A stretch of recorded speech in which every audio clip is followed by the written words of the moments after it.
Hello, good morning students.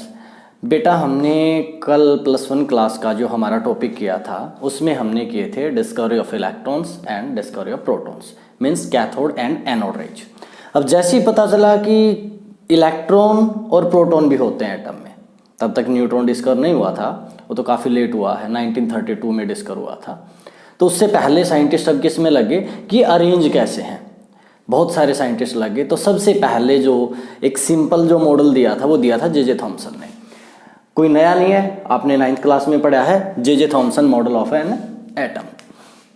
अब J Thomson model में क्या था, उसने क्या लिया, ही consider atom as a uniform sphere, spherical माना एटम को, in which positive charge is uniformly separated.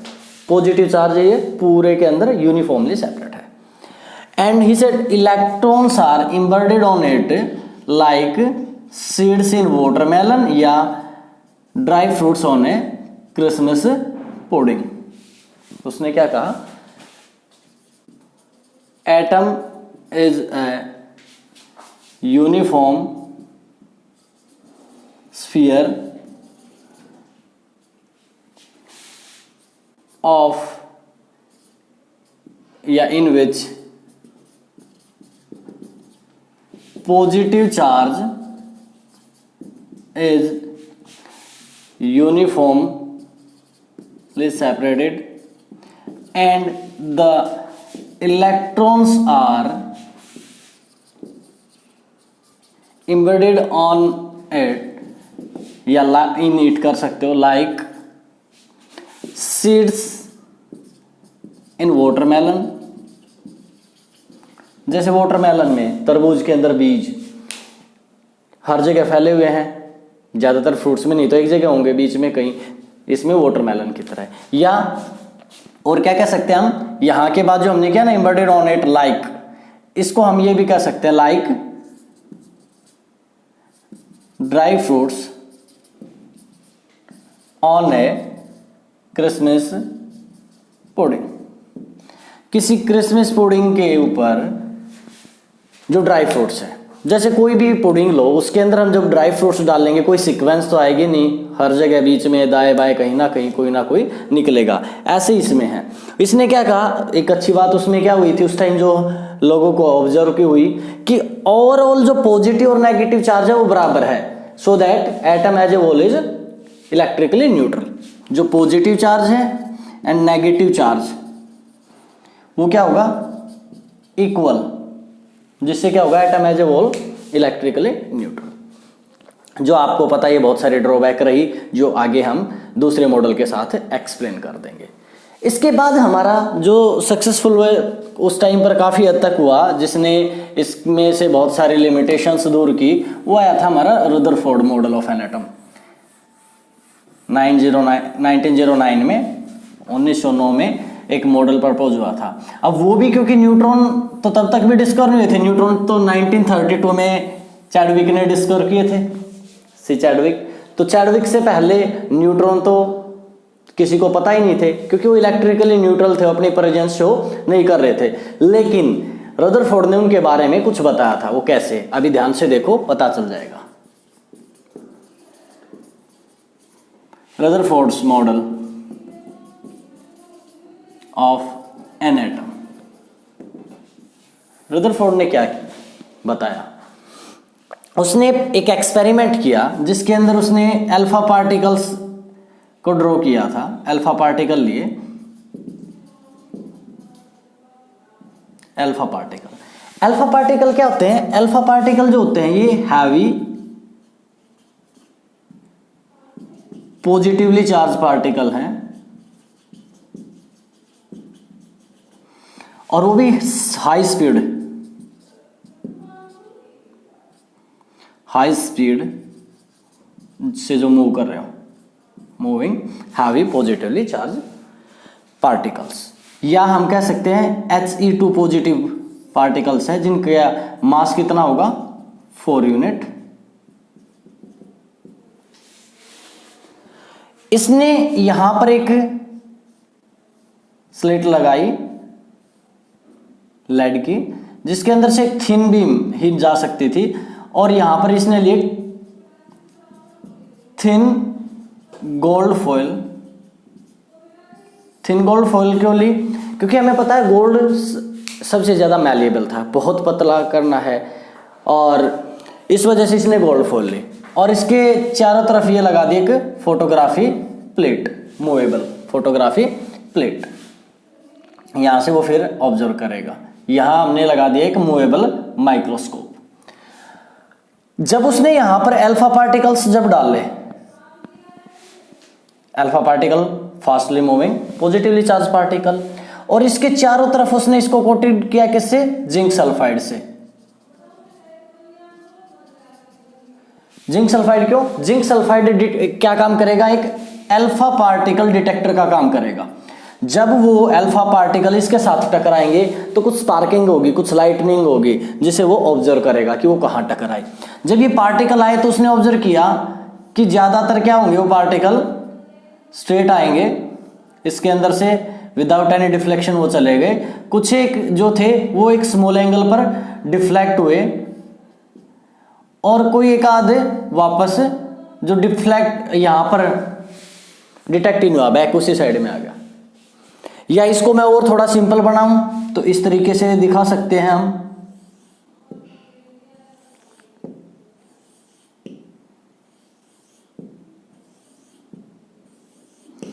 उसने जब अल्फा पार्टिकल ड्रॉ किए तो ज्यादातर alpha particle pass straight without any deflection.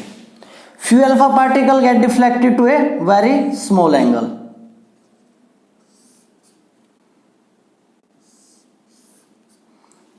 और very few alpha particle deflected back in same direction.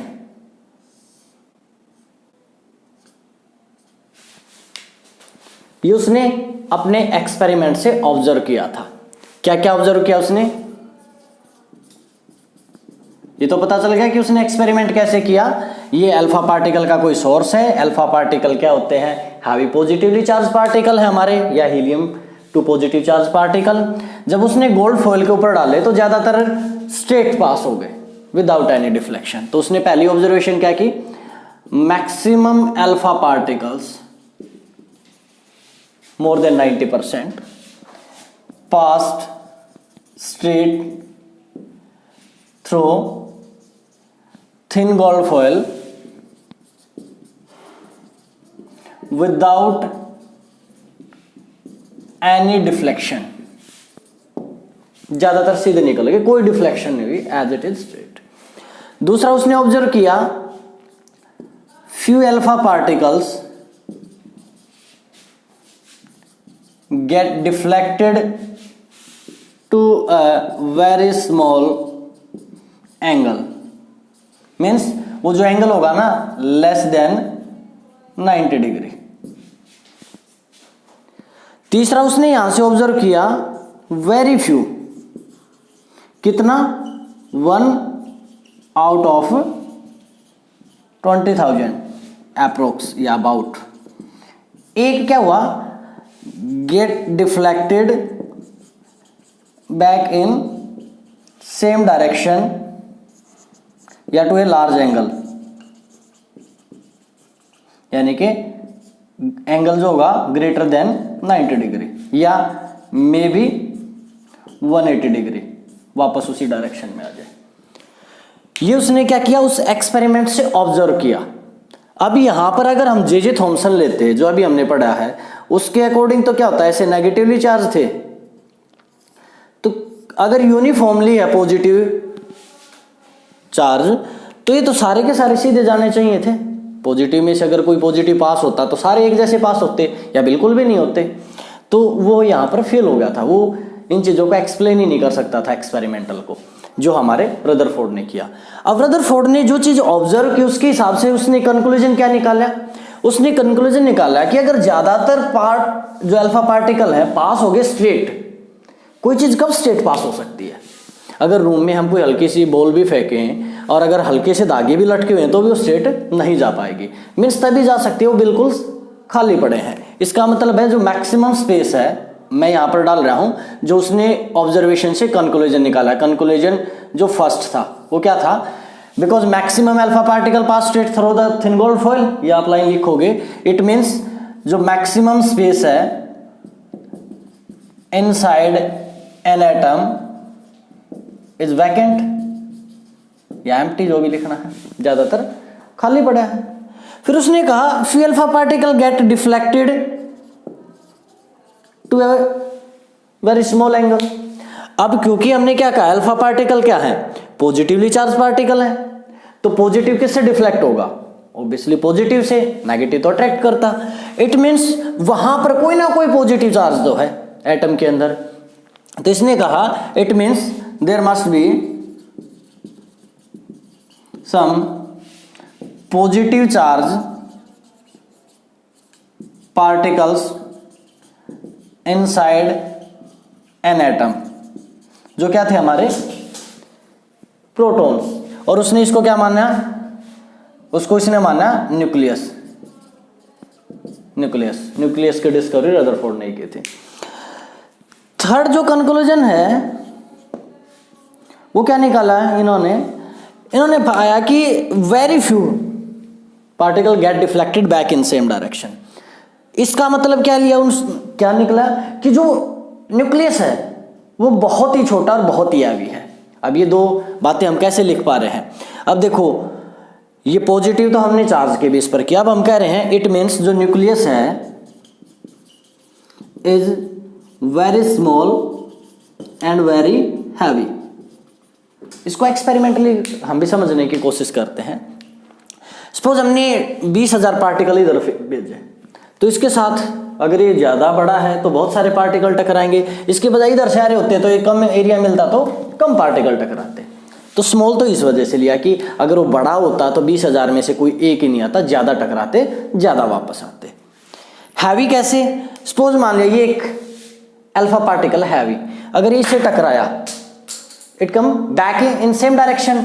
अगर वो पार्टिकल इससे हैवी होता, ये बोर्ड इससे टकराए मार्कर से, तो क्या मार्कर से टकरा के बोर्ड बैक जाता, नेवर, ये अपने साथ ही ले जाता ना।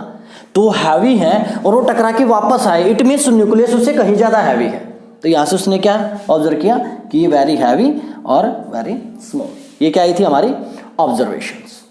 अब इन ऑब्जर्वेशंस के बेस पर रदरफोर्ड ने अपना एक मॉडल दिया, वो मॉडल देखते हैं क्या है।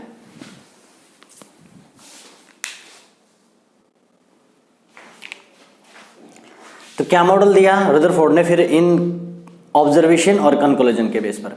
रदरफोर्ड ने कहा कि जो न्यूक्लियस है वो बहुत हैवी और बहुत छोटा है, और उसने इसको कहा माना एटम के सेंटर में। मीन्स जो पॉजिटिव चार्ज पार्टिकल हैं जिनसे मिलकर न्यूक्लियस बना वो कहाँ पर है, सेंटर में।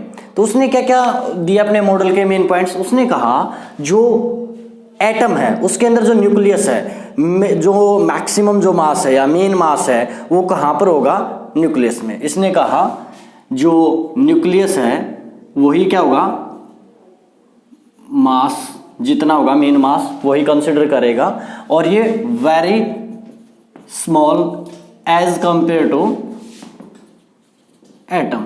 Means the volume of nucleus is very small as compare to an atom. समझने के लिए इसने क्या बताया, जे थॉमसन ने बता दिया था जो साइज ऑफ एटम है वो अप्रोक्सीमेटली 10⁻10 मीटर होगा। और तो इसने बताया जो न्यूक्लियस का साइज है वो अप्रोक्सीमेटली कितना होगा, 10⁻15 metre.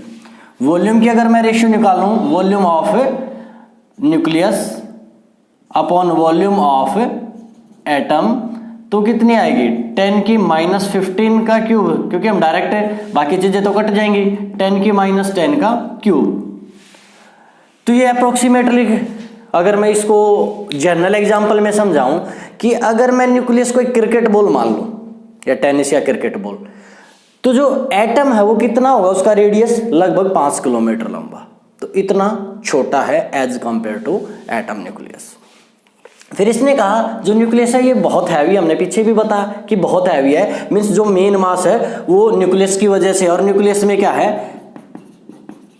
Nucleus contains positive charge particle, जिसको क्या कहते हैं हम, protons, and some other neutral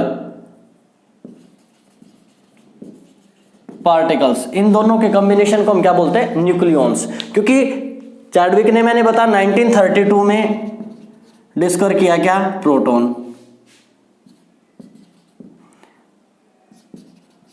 CHADWIC।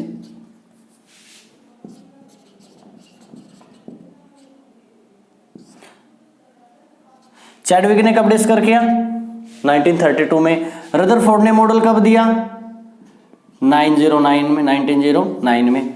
तो तब तक इसने इसको क्या बदला कि जो मास है ना वो किसकी वजह से है? प्रोटॉन की वजह से, और कुछ अदर पार्टिकल है न्यूक्लियस में न्यूट्रल, उनकी वजह से है, जिसको कंबाइन फॉर्म को इसने क्या बोल दिया? न्यूक्लियॉन्स। न्यूक्लियॉन्स का मतलब है न्यूट्रॉन और प्रोटॉन दोनों मिलके। Got it? फिर इसने क्या कहा? हमारा अगला पोस्टुलेट कहा कि जो न्यूक्लियस के अराउंड इलेक्ट्रॉन रिवॉल्व हो रहे हैं, वो कैसे रिवॉल्व हो रहे हैं? वेरी हाई स्पीड से। इसने कहा जो इलेक्ट्रॉन्स हैं आर नॉट स्टेशनरी, स्टेशनरी नहीं है, they are, electrons are moving with a very high speed. ये बहुत ही ज्यादा स्पीड से मूव कर रहे हैं। किसके अराउंड? न्यूक्लियस के अराउंड, अराउंड द न्यूक्लियस। और इसने कहा कि फिक्स पाथ में रिवॉल्व कर रहे हैं, लाइक, इसने कहा लाइक जो प्लैनेट्स हैं अराउंड सन, जैसे प्लैनेट सन के अराउंड रिवॉल्व होते हैं ना, ऐसे इसने कहा ये उसके अराउंड हो रहे हैं। इसलिए इसने क्या बोला? इसको प्लैनेटरी रिवोल्यूशन या प्लैनेटरी मोशन बोल दिया।